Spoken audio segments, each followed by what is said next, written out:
What is a transistor? First invented in 1947, a transistor is a semiconductor device used to regulate or control the flow of electrical signals and power. One of the basic building blocks of modern electronics, the transistor replaced the vacuum tube as an electronic signal regulator, allowing systems to become smaller, lighter, faster, and more efficient. Transistors are commonly used as switches or amplifiers. There are several different types of transistors. The two main types are bipolar junction transistors and field effect transistors.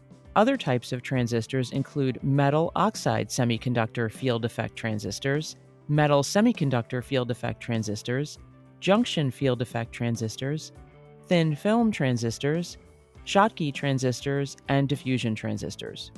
There are several advantages to using transistors. These include small size, low cost, small mechanical sensitivity, low operating voltage, long lifespan, and low power consumption. Transistors are used in a variety of applications such as computers, cell phones, automobiles, aerospace, and military systems. If you like this information on transistors, please like this video and subscribe to our channel for more videos. For general information about Radwell, visit us on the web at radwell.com or connect with us on social media. Thanks for watching!